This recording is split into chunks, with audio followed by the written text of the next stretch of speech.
Seorang ayah diduga memperkosa putrinya yang baru berusia 13 tahun, bahkan berkali-kali. Ia memaksa anaknya dengan ancaman tidak meminjamkan telepon genggam untuk keperluan bersekolah secara daring.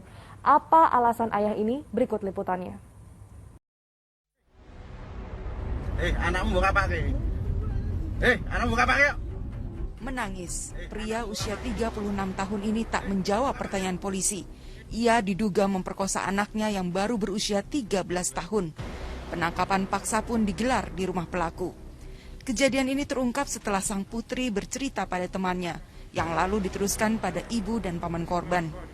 Dari pemeriksaan terungkap, pelaku berdalih istri jarang layani kebutuhan biologisnya, sehingga ia memaksa putrinya yang masih di bawah umur. Terjadilah perkosaan itu. Ibu-ibu jangan samakan antara kebutuhan ibu biologis dengan bapak-bapak. Lain sekali.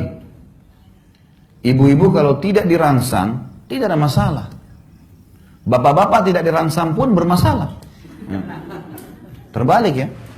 Ibu-ibu tuh kalau tidak dirangsang, nggak ada masalah buat dia. Ibu-ibu kalau tidak ada, suami tidak datang, tidak godain, tidak ada syahwat, biasa saja. Bapak-bapak enggak. Tidak ada masalah, tidak ada godaan pun bermasalah. Karena ya ini secara medis ya. Sperma itu komposisinya kalau dilihat, kalau saya bedah sebuah buku, kalau Bapak Ibu ikutin di YouTube itu ada mahkota pengantin. Sperma itu komposisinya termasuk ada api. Ya. Panas tuh. Jadi kalau dia tidak ditumpahkan, larinya ke emosi. Jadi kalau ibu banyak suaminya suka marah, masalah di biologis tuh. Puasin di biologis, marahnya hilang. Kantongnya jadi terbuka. Senyum bibirnya, pasti. Coba bapak-bapak di sini ditanya deh. Kalau sudah terpenuhi biologisnya, sudah puas, mau beli ini? Ya, silakan. Mau ini? Ya. Coba tapi kalau ibu-ibu mau didekatin, tidak mau, malas ini, udah kiamat tuh. Mau beli ini? Nggak bisa. Mahal tuh, nggak usah. Ini mau ke rumah orang tua, nggak usah. Untuk apa ke sana buang-buang waktu segala? Dimarahin terus. Masalahnya kena biologis, betul ini. Ini masalah luar biasa. Karena bapak-bapak tahu atau tidak tahu, memang itu secara kejiwaan. Makanya biologis itu bagi laki-laki tidak bisa ditunda, bagi perempuan bisa. Pernah ada seorang wanita di zaman Umar bin Khattab radhiyallahu anhu. Perempuan ini kebetulan suaminya pergi jihad. Terus perempuan ini rupanya sudah 4 bulan suaminya nggak pulang. Ini perempuan lantunkan syair, dia bilang, kalau bukan karena kehormatan hubunganku sama Tuhanku Allah dan kehormatan suamiku serta keimananku, gitu kan, kehormatan diriku, maka aku akan membuat ranjang ini bergoyang. Maksudnya dia akan berzina. Umar lewat depan rumahnya. Umar bilang, hai hamba Allah, apa yang kau ucapin?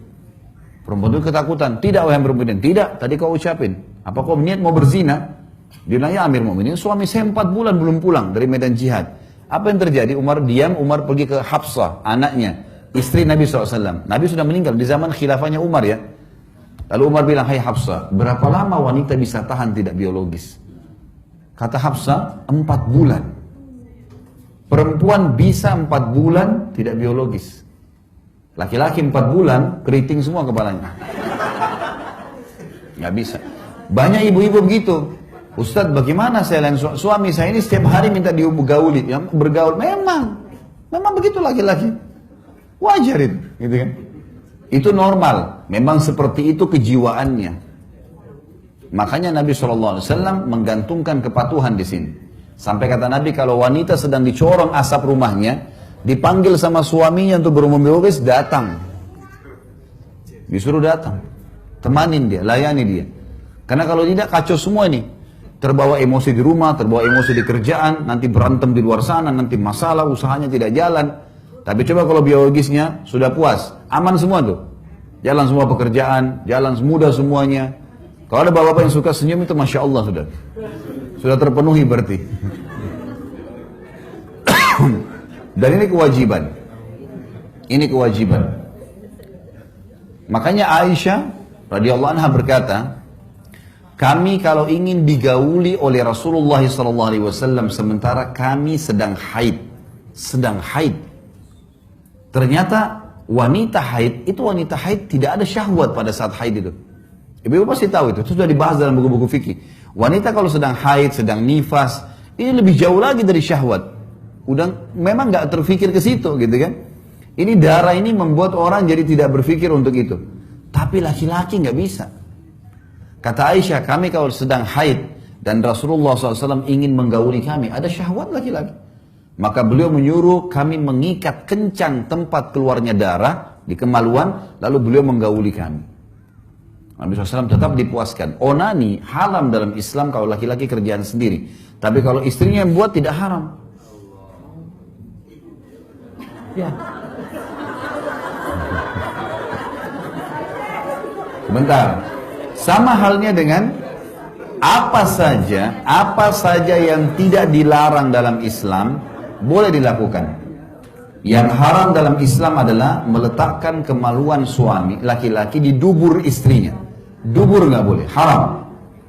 Karena dubur itu tempat kotoran, keluarnya gas, angin, kentut, dan juga keluarnya tinja. Ini bakteri yang kalau tidak dikeluarkan bisa mematikan manusia.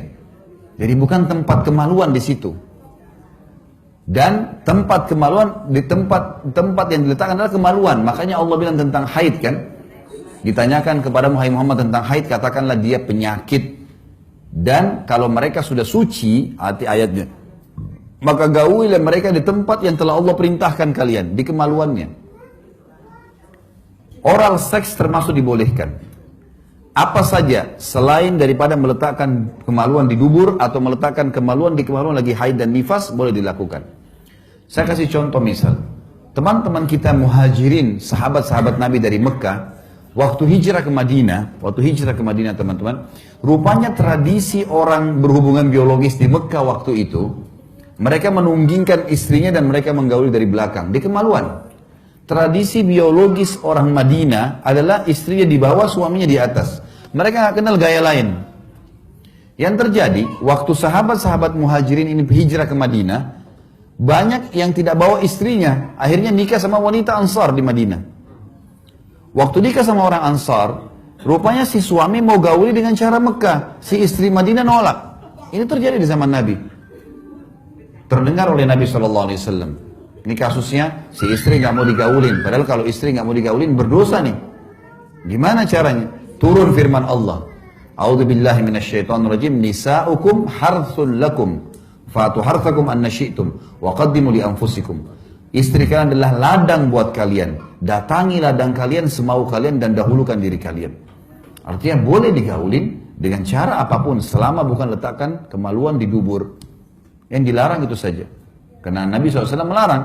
Allah melaknat laki-laki yang meletakkan kemaluan di dubur.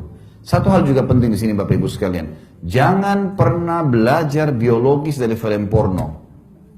Ini penting sekali. Karena ulama bilang, rasionalnya ya, sebagaimana manusia itu secara alami tahu makan masuk ke mulutnya, hidungnya dipakai bernafas, kupingnya dipakai mendengar, kemaluannya juga tahu di mana diletakkan. Sebagaimana dia tahu bagaimana mengeluarkan air seni atau kencingnya. Dia tahu itu sebenarnya. Masalahnya kalau orang nonton film-film porno seperti ini, pertama mendukung perzinahan. Orang lagi zina. Melihat auratnya orang lain. Ya. Dan pola yang dipakai adalah pola non-muslim. Menggauli dari dubur, jorok, kotor, dan segala macam hal. Ini dilakukan. Dalam Islam semua bertolak belakang nih, nggak boleh. Kata Nabi SAW, dengarkan hadisnya. Manusia yang paling buruk kedudukannya di sisi Allah hari kiamat adalah suami atau istri. Yang sudah saling terbuka, saling merangsang satu sama yang lain, sudah hubungan biologis, lalu keduanya atau salah satunya menceritakan ke teman-temannya. Jadi nggak boleh bapak-bapak misalnya istrinya Masya Allah puasin dia luar biasa, lalu besok ketemu teman-teman, oh istri saya itu begini, begitu, diceritain. Atau ibu-ibu, suaminya Masya Allah puasin, tidak perlu diceritain ke teman-temannya, suami saya itu begini, begitu, begini. Kenapa? Karena efek sosial dan kejiwaannya berbahaya. Kalau kita lagi cerita sama teman-teman kita ternyata pasangan mereka tidak begitu, yang terjadi dia akan ganggu pasangan kita. Makanya banyak rumah tangga rusak, yang ganggu temannya suaminya, yang ganggu temannya istrinya. Karena dia yang cerita, pasangan mereka tidak seperti itu. Malah kita lihat dalam Islam disuruh tutupin. Kalau film ini malah ditontonkan. Ada sampai satu ibu ngeluh sama saya di Jakarta, dia bilang, Ustadz, sampai pada tingkat penyakit ini, nonton film porno ini, sama suami saya, dari awal saya nikah sampai sekarang, kalau dia mau gauli saya, dia harus datangkan laptopnya di ranjang, nonton. Baru syahwat dia bangkit. Kalau enggak, dia bilang dia enggak ada syahwat lagi sama istrinya. Ini kan penyakit kejiwaan. Bagaimana Bapak Ibu tidak cemburu lihat pasangannya di sebelah, yang suaminya lihat perempuan lain, telanjang, yang si istri juga lihat laki-laki lain. Dan pasti di film lebih hebat daripada kita. Loh iya, didatangkan orang-orang yang luar biasa kan. Tidak mungkin orang-orang jelek. Dicari orang yang bisa laku karena mereka mau jual duit. Dalam medis, dalam ilmu medis, tidak sehat biologis kalau bayangkan orang lain. Ya. Pasangan setengah mati rangsang kita, kemudian kita bayangin orang lain, ini rusak semuanya. Tapi kalau kita tidak pernah tonton itu Bapak Ibu sekalian, kalau pernah dilakukan istighfar kepada Allah, ada di rumah rusakin semua. Mulai sekarang bangun biologis yang sehat. Pada saat biologis, buka mata, lihat pasangan, nikmatin pasangan itu, kemudian insya Allah sampai kita kelimat. Mungkin butuh proses beberapa waktu, setelah nanti semua kenangan film-film itu hilang, dalam waktu yang berjalan, nanti kita akan rasakan luar biasa kenikmatan karena kita menikmati pasangan kita. Ini yang real di sini, itu bahaya, itu cuma hayalan. Ini realnya yang harus.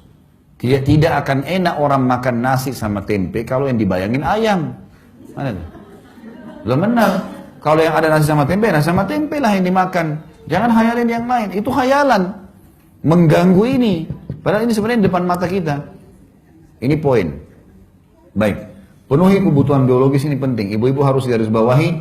Suami memang kebutuhannya mendesak. Sering minta itu pun adalah hal yang wajar. Hak dia. Ibu tinggal layanin dan menikmatin. Itu saja. Ini pahala dan ibadah. Gitu kan?